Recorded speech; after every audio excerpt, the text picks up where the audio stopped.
aho tutazongera kubabara, aho tutazongera kwifuza, aho tutazakumburana, aho tutazibuka iyi si, aho ntawe uzicara inyuma y'undi, aho twese tuzicara imbere y'Imana Data wa twese tuyitegeye tuyireba amaso ku maso, aho ni iwacu. Yesu ni ubwira amahoro meza, urupfu n'ibyago ni ubitsinda, abashaka ubugingo budashira, nimumwizigire azabarengera. Muze mwese, muze mwese, muze mwese, ijuru tuzimana n'umukiza. Nimuze mwese, muze mwese, dushengerere, haleluya, tuzimana n'umukiza. Tuzitwa intwari dutabarutse, tubonanye n'Imana Data n'abamarayika bera. Nibaririmba natwe tuzaririmba, nibacuranga natwe tuzacuranga, nibasimbuka natwe tuzasimbuka, nibirukanka natwe tuzirukanka, nibajya hasi tuzajya hasi, icyo bazakora tuzakora icyo. Tuzimuka mw'isi tugera iwacu, nahiza twubakiwe n'umukiza, ku Mana yacu hari amazu meza, yubakanywe isuku tutarabona. Aho niho,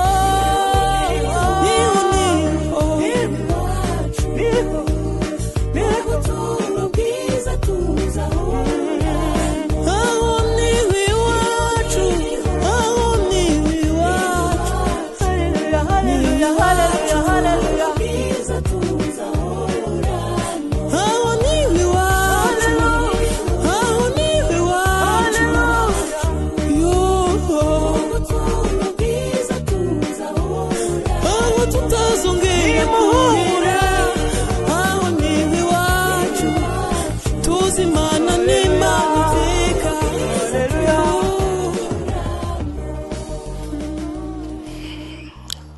Mubonye ikintu namubwira ko kugenda kwe kwambabaje, namubwira ko yansize hakiri kare,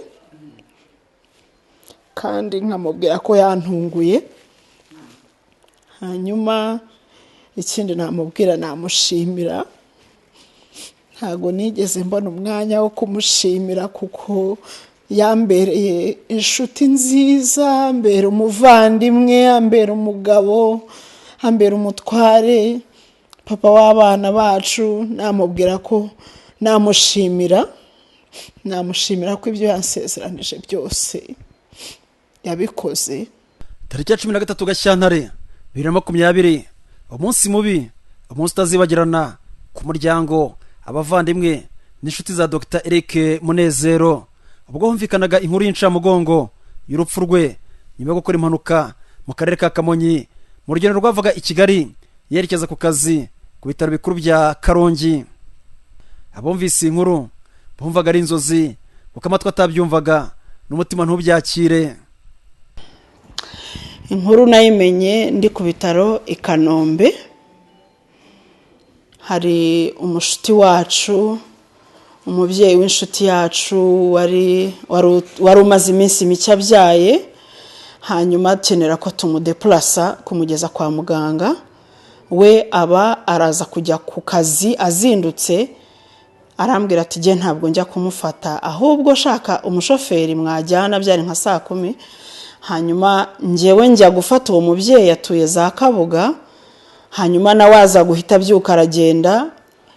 Turi i Kanombe najyanye uwo mubyeyi mu gitondo, namenye iyo nkuru njyewe mu masaha ashyira 2:00 za mu gitondo, nibwo natangiye kubona inkuru ku mbuga nkoranyambaga bavuga ko habaye impanuka. Nihutira kureba impanuka yabereye he, ni imodoka yihe. Nsanga ni imodoka yajyaga aho yajyaga, kandi yahagurutse mu gitondo cya kare.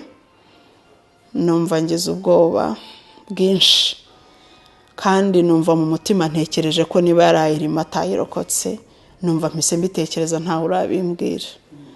Yansanze ku bitaro rero i Kanombe, ndi kuri uwo mubyeyi nari najyanyeyo wari urwaye, inshuti yanjye. Uko nayakiriye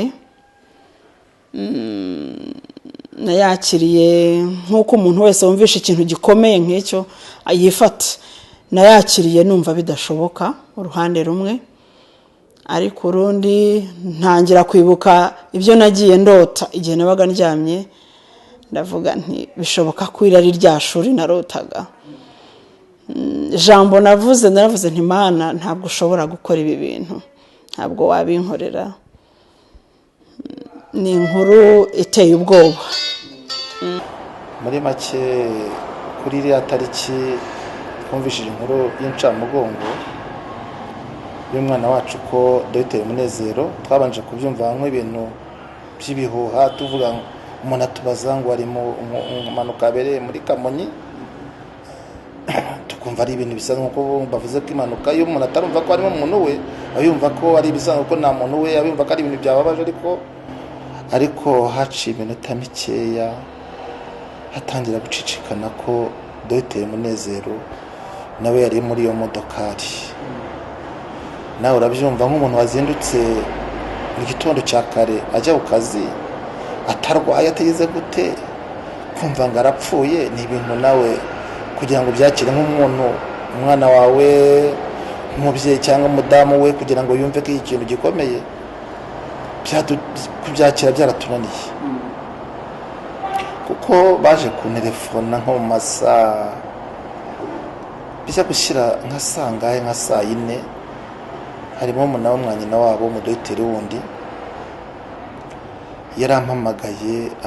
Niyo banje kumuhamagara kuko nabanje kubibwirwa n'undi muntu w'inshuti yanjye, arambaza ati ariko se ko numvishije inkuru mbi, nibyo koko ari we muntu wagombye kutubwira inkuru nk'umwana, umubyeyi wa Munezero Dogiteri, watubwira iyo nkuru?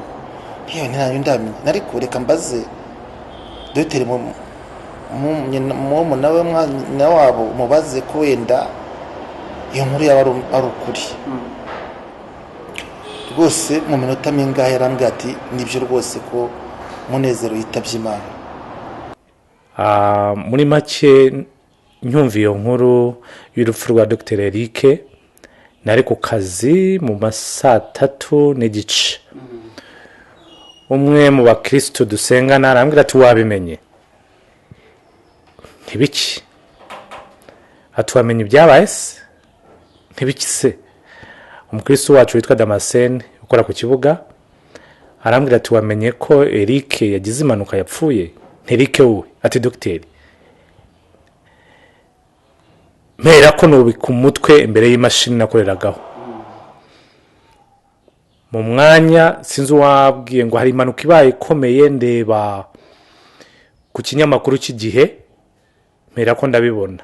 Ako kanya narashakuje, numva bidashoboka, kubera ko Eric muri icyo cyumweru twari twavuganye, buri buke akajya mu kazi n'umudamu we, turiho tugana ku murimo w'Imana. Twari turiho dutegura n'ubukwe w'umukristo wacu, umwana wa Kanoni Nyirimanzi Alphonsine. Ariko nabaye nk'ucanganyikiwe, kuko nahungabanye bihagije, ndasakuza, nanga kubyemera. Baraza baranterura, bajya kungira inama, banjyana mu kumba, bajya kunkansoringa, ariko ntabwo nabyemeye. Ariko ngumaho, nza kubyemera, ndatuza, mfata umwanzuro w'uko ntaha nkajya kureba uko bimeze kwa Dr Eric mu rugo. Dr Eric twari tumaze igihe kigera mu myaka irenga 5 tuziranye, tubana. Bwa mbere twahuye turi mu bintu by'amasomo, turi kwiga specialite. Hanyuma aho turangirije specialite tujya gukora mu bitaro bimwe. Mu gihe twiganaga nabwo twari turi abaturanyi, dutuye Masaka twese. Hanyuma rero tumaze amezi make cyane dutangiye gukorana ibitaro bya Karongi ku Kibuye, nibwo inkuru nyine yadutunguye mu masaha ya mu gitondo, twese tutari tubyiteze, nyine twumva ko mugenzi wacu tutakiri kumwe. Ngewe rero byarankomerekeje cyane, kuko n'ahantu n'akazi nari ndimo uwo munsi ntago byarananiye kugakomeza, kuko urumva imibanire yanjye nawe yari ku rwego rwamaze kurenga ibintu by'ubuturanyi no kuba mukorana ari umuvandimwe, kubera ko twari tumaze n'igihe dufashe icyemezo cyo kubana mu nzu, tuvuga tutari gose ubundi impamvu yo kwirirwa abantu bajya gushaka amazu atandukanye ni iyihe, kandi turi abavandimwe. Twabanaga mu nzu imwe, ko nubwo we yakoze impanuka ari kujyayo, ngewe naraye mvuyeyo, kuko twakoraga iminsi isa nkaho inyuranyemo, nge nabaga mvuyeyo nawe akajyayo aho ngaho twakoreraga. Kubura Eric byabaye ibintu, ni umwe mu bantu bakeya nashoboye kugirana umubano nabo ku buryo urupfu rwabo rutuma ndira. Ubundi ngo amarira yabaga batemba ajya mu nda, ariko icyo gihe byarananiye nyine, ko nari ndi mu biro bya consultation, ndafunga na telefone, mbanza kwihanagura, ndikaruma, mbona kuza kongera kwakira abantu no kubwira abo dukorana ko binaniye ntashye.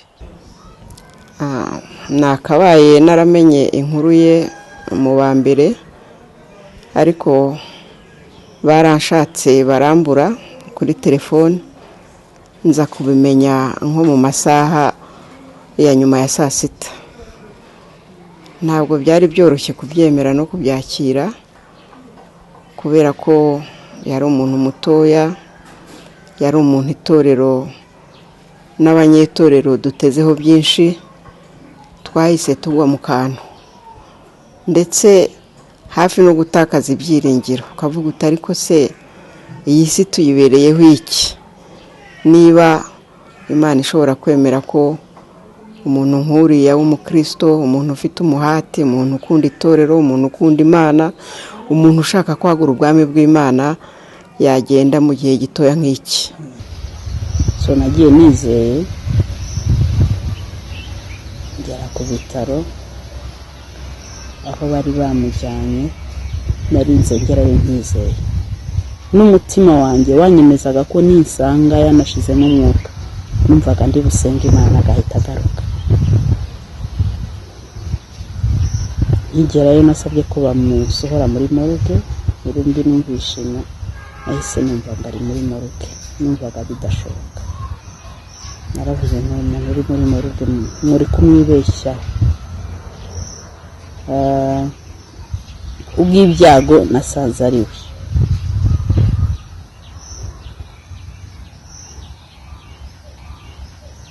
Narize amarira ntararira, kuva naratatse mu rwego ntarataka, ntago nabyumvaga, biragoye kwiyumvisha ubushake bw'Imana iyo hapfuye umuntu.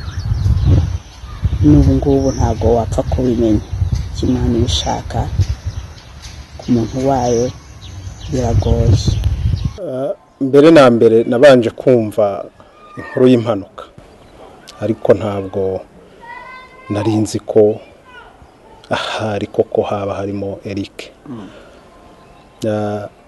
Nari ndi mu kazi mu biro, twumva ngo habaye impanuka, n'amafoto atangira kugaragara, dutangaho komantere nk'abantu basanzwe n'abantu dukorana. Ariko nyuma yaho nko mu minota 20 mbonye ayo mashusho, nibwo nakiriye telefone, barambwira ngo umuturanyi wawe aguye muri iriya mpanuka. Ndabaza ngo ninde, bati Dr Eric.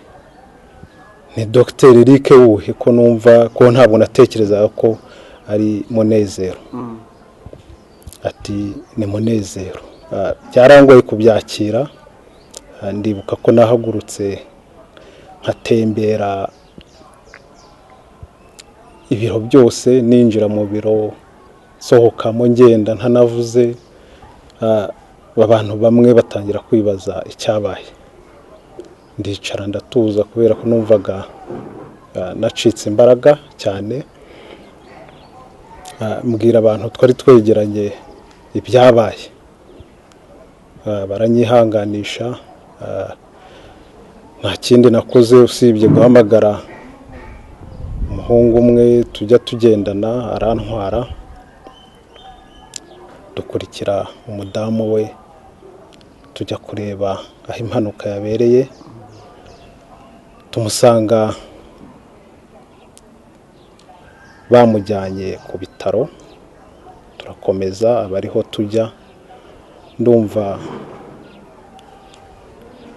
kari agahinda. Inkuru y'urupfu rwa Eric twese byaradutunguye, biradutungura kandi biba nk'incamugongo ku muryango wose w'abaganga bavura ibyo tuvura ndetse n'abaganga muri rusange, kuko ntitwabitekerezaga.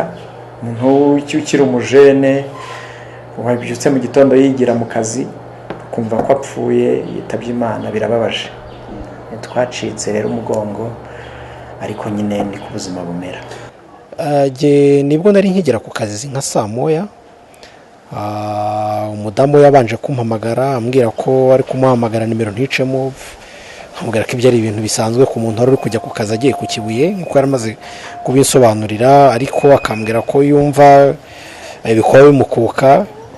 Nyuma yaho naje guhamagarwa na perezida w'urugaga rw'abaganga, ampamagaye ambaza ati se umuntu bita Eric bite ko numvise polisi yo mu muhanda impamagara, ariko nawe yaratarabona amakuru neza.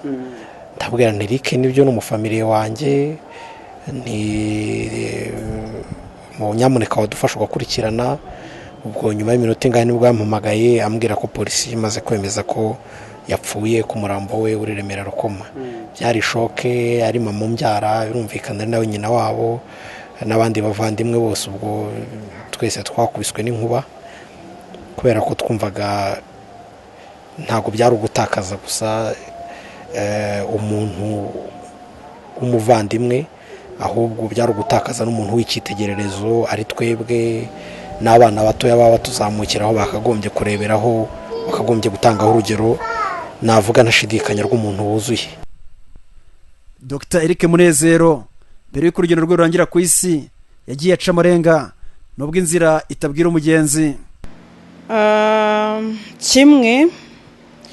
Kimwe mu bintu nakunze kubona mbere y'uko agenda, yajyaga afata ibihe mu gitondo cya kare cyane, agakunda kuza muri salo mbere y'uko tubyuka twebwe tukiryamye, akaririmba indirimbo zo mu bitabo, hanyuma agasoma ijambo ry'Imana ndetse agasenga. Twe tukajya kubyuka asa nk'uri gusoza ibyo bihe. Icyo nakibazagaho. Hanyuma ikindi nuko hari ibimenyetso byari byaragiye bivugwa n'abanyamasengesho, bakagira ibyo bavuga ariko tudatekereza ko ari ukugenda. Bari baratubwiye mu kwa 12 turi muri korali twaririmbanagamo, bamubwira yuko Imana izamukorera igitangaza mu kwezi kwa 2, kuko nari ntwitinda nkuru tugatekereza yuko ari ukubyara wenda, ariko kuko twari n'ubundi dusanganywa abana, numvaga yuko kubyara bitaba igitangaza Imana irinda kuvuga. Bakavuga yuko izamwubakira inzu nziza, twari dusanzwe dufite inzu, nabwo kumva ko atari ugupfa. Bakavuga ko atazongera kugenza amaguru, kandi n'ubundi twari dufite uburyo bwo kugenda bwa déplacement. Rero icyo kintu bakivuze bibaye mu kwa 2 nibwo twabitekereje. Hanyuma nge ibimenyetso nagize mu kwezi kubanziriza ko agenda, iteka iyo naryamaga nsinziriye nahitaga ndota nicaye mu ishuri. Naba ntarose nicaye mu ishuri, nkarota ndi mu bukwe ariko mburimo jyenyine ndimo nibaza aho ari. Ibyo byabaye inshuro ntashobora kubara. Igihe cyose nsinziriye nkarota nicaye mu ishuri, igihe cyose nsinziriye nkarota ndi mu ishuri. ibyo nibyo nabonaga nkibwira ko ari ibindi. Ntabwo natekerezaga yuko iryo shuri kurota ndi mu bukwe njyenyine ntamubona, ntabwo nigeze ntekereza yuko ari uko azagenda. N'igitangaza umuntu akubwiye ngo azagukorera igitangaza ari Imana yo mu ijuru, ntabwo watekereza ko ari ugupfa. Ibyo ni ibimenyetso nagize, naje kongera kubyibuka. Iyo namubwiraga ngo ndose ndi mu ishuri, ndose ubukwe, naramubaza n'ibyo ndota ni biki, agaceceka ntagire ikintu asubiza. Nibaza ko wenda we ashobora kuba yarabihishukiwe, akanga kuntera ubwoba kuko yarazi ko ngira ubwoba bwo kuba namubura. Habura nk'ibyumweru 2 guriya mpanuka ibe, yigeze kubyuka mu gitondo cya kare arambwira ngo arose ari mu bukwe. Kuko nari maze igihe kinini mvuga ubukwe, n'umunaniro nari mfite ukabije, kandi agatinya kumbwira ibintu rimwe na rimwe byantera ubwoba. Yarabimbwiye, nshatse kumukurikirana ngo maze ubukwe uko yaburose, ntiyabimbwira, birangira bityo. Nicyo numva ntekereza yarose. Hanyuma habura nk'iminsi 2 twari mu modoka, sinibuka aho twari tuvuye, hari yaramvanye kwa muganga, aza kumbaza ngo mbese sheri nk'ubu mfuye wabigenza gute, wakifata uti? Habura nk'iminsi 2 mubwira nabi, ndamubwira nti sheri ntukambaze bene icyo kibazo, ibyo bintu ntukabimbaze, ubwo byabaye namenye uko nifata, byabaye mbabare ntukongere kumbaza bene ibyo bintu. Byiringiro ko Uwiteka yamwishyiriye, twarimo dusenga, Imana ibivugaho mu buryo bw'amarenga ntitwabisobanukirwa. Imubwira ko imukunda cyane kandi ko mu kwezi kwa 2 hari igitangaza izamukorera. Imubwira ko igiye kumwubakira inzu nziza kandi ko igihe cye cyo kugendesha amaguru cyarangiye. Ntabwo twahise tubisobanukirwa, ariko ukwezi kwa 2 kugeze, Imana isohoje ibyo yavuze, nibwo buri muntu wese twari turi gusengana icyo gihe yibutse icyo Imana yatubwiraga. Ibyo rero biradukomeza, tukumva ko Imana yari yabiteguye kumucyura, twe tugasigarana umutwaro wo gukomeza kwiyeza kugira ngo tuzabane nawe. Nuko kuri uwo mugoroba turasengana, arangije ajya mu cyumba aho umukecuru yararwariye, aramusengera rwose. Arangije amusezeraho inshuro 3, ati urabeho mukecuru mama, arongera turabeho mukecuru mama, arongera turabeho. Nuko ubwo arambwira ati rero ndazinduka njya ku kazi, ariko ntibigutere ubwoba, nzagaruka rwose kuri uwo munsi mbane namwe abari gifasha umukecuru. Nuko ubwo rero mu gitondo azinduka ajya ku kazi, igihe cya 5 cyangwa nuko ndibuka neza isaha, nibwo twumvise rero inkuru y'ishamugongo ko Dr. Eric agize impanuka, kandi iyo mpanuka ikaba imuhitanye, akaba yitabye Imana. Byaratubabaje cyane, dusa naho tubaye nka wa muririmbyi wahimbye Zaburi 121 ngo yuburiraga amaso ye ku misozi, akibazaho gutabarwa kwe kuzava. Dr. Eric Munezero mu buzima bwe bwa buri munsi yarangwaga n'ishyaka ryo gukunda umurimo w'Imana, akanawitangira nk'uko bigarukaho n'abasenganaga muri Paruwase ya Masaka. Dr. Eric umuntu agiye kumuvuga bwakwira bugake, kereka mfite umwanya uhagije. Ariko Dr. Eric niba ntibeshye cyane bari bamaze nk'imyaka yarigiye kugera 3 muri Paruwase ya Masaka. Barahansanze ko jewe nari mamaze imyaka myinshi muri ya Paruwase, ariko mvuze kuri Eric n'umuryango we, ariko by'umwihariko reka mvuge kuri Dr. Eric nyakwigendera. Nuko Dr. Eric akigera muri Paruwase ya Masaka, ntabwo yicaye nk'abandi bakristo kugira ngo arebe abanza amenyere cyangwa abanze nk'uko njya mbona abandi babigenza. Dr. Eric yahere ko aza turafatanya umurimo w'Imana. Ndabyibuka bwa mbere tukibakira, yatubwiye ko yakoraga umurimo muri Rasa, avuye mu majyepfo, bakoraga umurimo muri diocese. Turishima cyane. Yahereye ko rero tumwenteregera muri eglise yacu cyangwa mu itorero ryacu. Icya mbere yaraje asanga turi ba Fathers Union. Eric icyo gihe ndabyibuka twarinjiranye muri Fathers Union, tukirangiza nanone yabaye umujyanama muri Fathers Union. Si icyo gusa, yabaga mu kanama ngishwanama ka bake bo mu rusengero rwacu muri paruwasi ya Masaka. Nkange rero wari umukuru w'abakristo w'icyo gihe, twarakoranaga umunsi ku munsi. Yari umuntu w'Imana ku buryo wabonaga afite umutwaro w'umurimo w'Imana. Si icyo cyonyine jyewe cyantangaje, mu gihe gito yanamaze kutuzanira abantu bamwe bakoranye muri rasa. Ndabyibuka tuzanira komiti y'abamama n'abapapa bakoranye umurimo w'Imana kuri kaminuza. Baraza turasenga, turagenda, bavuga ubutumwa, tujya mu rugo turabakira. Mbese Eric cyangwa Dr. Eric mba numva kumuvuga ntabona amagambo yasobanura uburyo ari umuntu w'Imana. Ntacyo mfite navuga cyane kuri mwene data nyakwigendera Dr. Eric Munezero. Yabaye umuntu w'intwari, umutima wanjye utazibagirwa.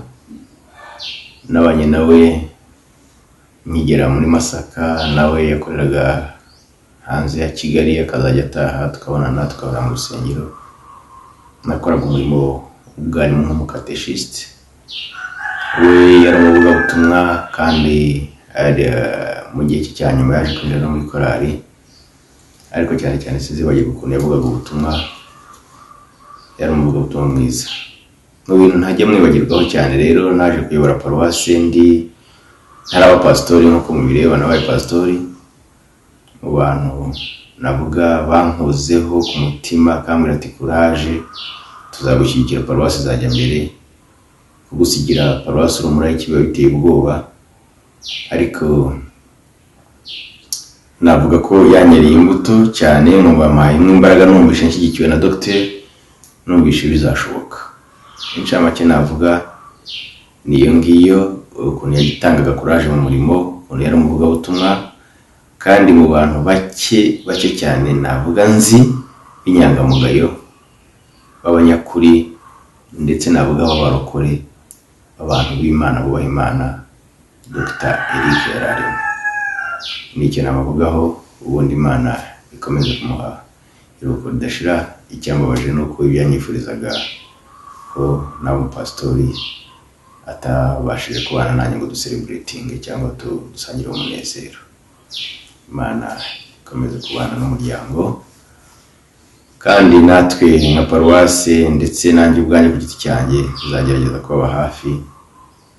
Imana niyo mufasha wanjye. Murakoze. Dr. Eric tumwibukiraho byinshi muri paruwasi ya Masaka. Namumenyeye mu mwaka wa 2016 duhuriye mu murimo w'Imana. Cyane cyane yari umuvugabutumwa umwigisha, agakunda kwigisha cyane ibintu bijyanye n'agakiza, salvation. Mbese akagira umuhati cyane wo kuba hajyaho system mu itorero ituma abakristo bakijijwe vuba, abakristo baje vuba bakurikiranwa, bityo umurimo w'Imana ukaguka muri paruwase ya Kigali. Dr. Eric twamwitaga Papa Ruwanje. Papa Ruwanje ndamwibuka muri korali Agape. Yari umuntu w'ingirakamaro cyane, yari umujyanama wacu, bikarenga korali bikajya no mu miryango. Yari azi kubana, yicishaga bugufi ku buryo ntabwo yitaga ku byubahiro yari afite. Wasangaga ari muri ba bantu baciye bugufi b'ingeri zose, ukabona ari mu matorero shingiro, yayoboraga itorero shingiro, ugasanga ahora atugira inama. Twaba turepeta, twaba turirimba, agahora dushyira ku murongo, akatugira inama, akatwihorera. Yajyaga tureka tukavuga, tugatanga ibitekerezo, we akavuga nyuma. nkibaza nta muntu wamusimbura rwose kuri njye twabuze umuntu w'ingirakamaro umuntu w'ingenzi cyane nanjye by'umwihariko twimukiye inaha tuza tuhabasanga bakadusura we n'umudamu we kenshi ukabona afite urukundo yari umugabo ukijijwe yakundaga kwigisha ijambo ry'Imana ndabivanga ariko munyihanganire muri korali yaririmbaga tena rwose ijwi rye rikaba ari ryo ryumvikana tubuze umuntu w'ingirakamaro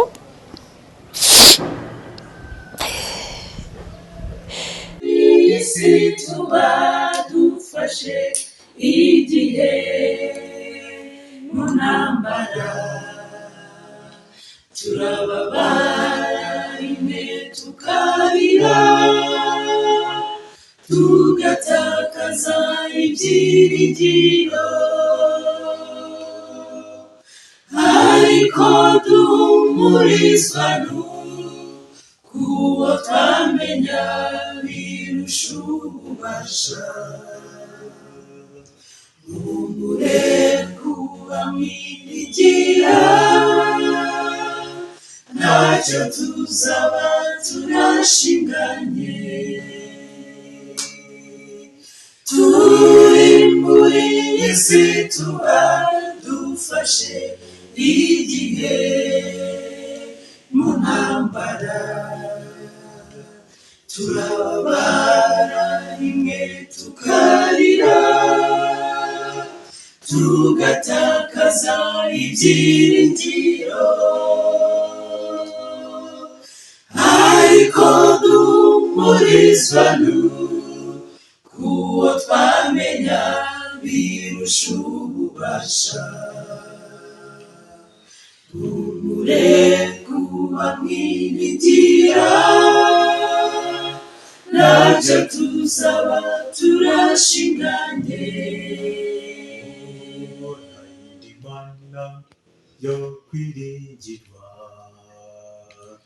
uretse Imana yaremye ijuru n'isi niyo mpamvu tuzayinambaho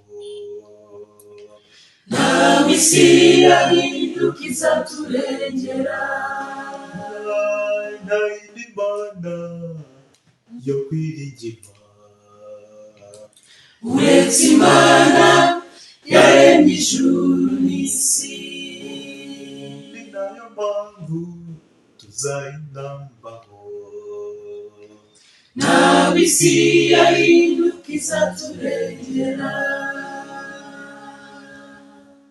Dr Munezero Eric ni umwe mu bantu batubaye hafi buri mu gitangira cyane ko twatangiriye iwe mu rugo turi batanu hanyuma akatubwira ngo mukomeze kandi mukomeze umurimo kandi turi kumwe. Ibyo ni isezerano ryiza isezeranye kandi koko igihe kigeze nyuma y'uko avuka ubw'inshingano yari afite yaraje dukomezanya umurimo yakirwa itariki 25 byari kuri Noheli z'ukwa 12 umwaka wa 2019 dukomezanya umurimo umunsi twaririmbanye ndetse n'igiterane twakoze nka korali ku itariki 29 z'ukwa 12 twari kumwe turakomezanya ndetse mu kwezi kwa mbere nabwo itariki 16 twaririmbanye nka korali turakomeza none mu kwa kabiri itariki 8 ari no munsi wa nyuma twibuka yatubereye urugero rwiza mu gihe twamaranye niyo mpamvu tuzahora tumwibuka. Imana ikomeze kumwibuka ridashira. Dr Eric yatubereye umuyobozi mwiza yakundaga kutwigisha ndibuka ijambo yatwigishe turi mu masengesho atubwira uburyo Yesu yabwiye abigishwa be ko agiye kubategurira ahawe ati kwa data hari amazu menshi ubwo ngiye kubategurira ahanyu nzagaruka mbajyane ngo aho ndi namwe mubeyo aho ngaho yatubwiraga dufite icyizere ko ariho yagiye ko ari Imana yamutuje nakomeza gukira mu mahoro. Dr Eric yari inshuti ya Agape, yari umwe muri Agape ariko yari inkingi ya mwamba muri Agape. Dr ni wa muntu wajyaga utuba hafi, twaba twateranye nka Agape dufite inama turepeta se twajya nko gutana, Dr agahora adusubiza ku murongo. Twabuze umuntu w'ingenzi muri Agape, ntabwo tuzamwibagirwa, ariko ikindi kidusubizamo icyizere ni uko yari umugabo ukijijwe, tuzi neza ko atuye aheza. Dr continue resting in peace. nta kinini cyane ndi bumuvugeho kuri korali, byose babivuze, ariko ndibuka turi muri korali igihe kinini yajyaga ambwira nk'umutoza wa korali, akambwira ati nzajya ngufasha, ati nzajya nkuba hafi, nzajya nkugira inama kugira ngo umurimo wo gutoza abaririmbyi ukore neza. Kandi yarabikoze, supports zose nabaga nkeneye kugira ngo umurimo w'Imana mushobore zose yarazimpaga. Yari inshuti nziza, Imana ikomeze kumurika ridashira. Dr Eric ndamwibuka ari inshuti yanjye, ndamwibuka yari umuyobozi w'itorero shingiro ryacu, yakundaga kutwigisha kenshi, atubwira ko iwacu atari ino, atubwira ko dufite indi gakondo, akadushishikariza kwiyeza buri munsi, akatubwira ati ndabakunda, ati n'abana banjye ndabakunda, atariko ati abana banjye, ati Yesu ni papa wabo. Nakundaga kubona kumwe nawe cyane, ndamwibuka mu ijoro bicyari butahe, nimugoroba twari kumwe, twakoranye urugendo twagiye gusura umwe mu bakristo bacu wari urwaye. Ndamwibuka yari inshuti y'umuryango wanjye, yaradukundaga nk'itorero shingiro, nakomeza gukira muri kugeza n'ejo. nanjye mfite icyo navuga kuri Dr Eric. Dr Eric yari umugabo mwiza, ntabwo yigeze areba ku mashuri cyangwa ku cyubahiro yari afite. Yabanaga n'abantu bose amahoro, baba bize abatabize, abakecuru, abana. Yajyaga atanga inama kuri buri wese bitewe n'icyiciro agezemo. Ndamwibuka hari igihe yaje kudusura mu rugo, atari uko afite umwanya. Urwo rukundo rwiwe rwaranyigishije kandi numva nzakomeza kurwigiraho kubw'ibyiza yakoze. Yizeye ko yagiye mu ijuru, akomeza gukira mu mahoro. Dr Eric kubona icyo umuntu amuvugaho ntabwo biba byoroshye, ariko ndamwibuka cyane. Yari umugabo mwiza, ukunda gusenga Imana, yari umugabo udatinya gukuramo inkweto ngo yicare ku karago turimo dusenga. Eric yari inshuti yanjye ku buryo bw'umwihariko.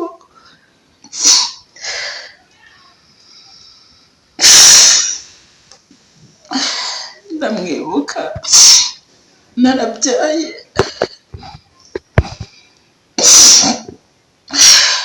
yaje iwanjye umunsi wose ari kumwe n'umudamu,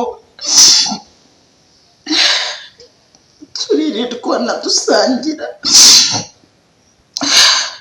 Nibwo muheruka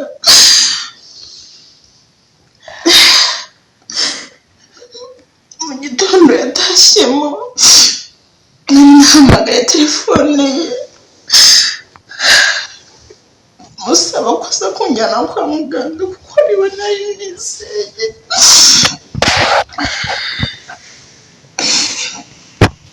kubona ibyo umuntu akuriye Eric biragoye